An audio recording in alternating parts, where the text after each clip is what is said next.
আমার না আলতা পরতে বেশ ভালো লাগে, কিন্তু সময় হয়ে ওঠে না। কিন্তু বৃহস্পতিবারটা আমি চেষ্টা করি যে আলতা আমি পরবো।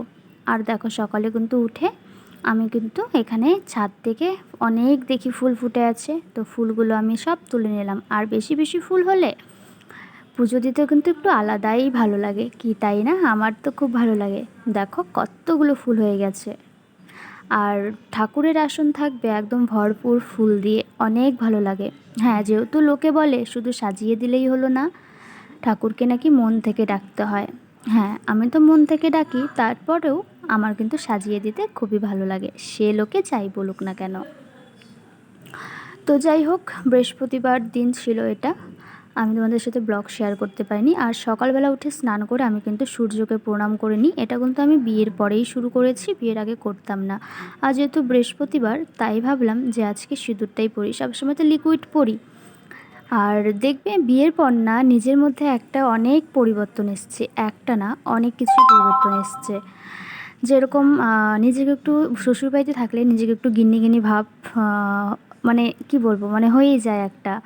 আর আমি যখন আবার বাবার বাড়িতে যাই তখন কিন্তু আবার সেই বাচ্চা মোটা ফিরেই আসে, বোনদের সাথে থাকা, একসাথে ঘোরা ফেরা, তো তখন না বাচ্চামো ভাবটা চলেই আসে। আর যাই হোক, এটাই চাই যেন সবার মন জয় করে আমি চলতে পারি।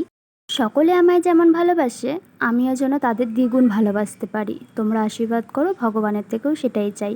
জানো তো, আমি না পুজো দিতে গেলে সবার প্রথমে স্বামীর জন্যই দীর্ঘ আয়ু চাই। সেটা হয়তো প্রত্যেকটা নারীই চায়, কি তাই না? নারী তো বলবো না। দেখো, মেয়েদের বিয়ের আগে জীবন এক হয়, বিবাহিতের পরে আরেক জীবন হয়। আমার মধ্যে তো সেই চেঞ্জটা এসছে, জানি না কার মধ্যে কতটা এসছে। যাই হোক, মেয়েদের তো শ্বশুরবাড়িতে যেতেই হবে, মেয়েদের এটাই জীবন। আর সব সময় শ্বশুরবাড়ির লোকের সাথে মিলেমিশে থাকার সবাই কিন্তু পারে না, বাট আমি কিন্তু চেষ্টা করি, আর এটাই সারা জীবন করে যাব। যাই হোক, অনেক কথা বলে ফেললাম আজকে। আমি এটা কিন্তু বৃহস্পতিবারের ভিডিও, আমি কিন্তু তোমাদের সাথে আজকে শেয়ার করছি। তো বলো, তোমাদের দিকে ওয়েদার কেমন? আমাদের দিকে কিন্তু প্রচণ্ড গরম, গরমের মধ্যেও একটু বৃষ্টি আসছে কখনো কখনো, তো প্রচণ্ড গরমটা থেকেই যাচ্ছে।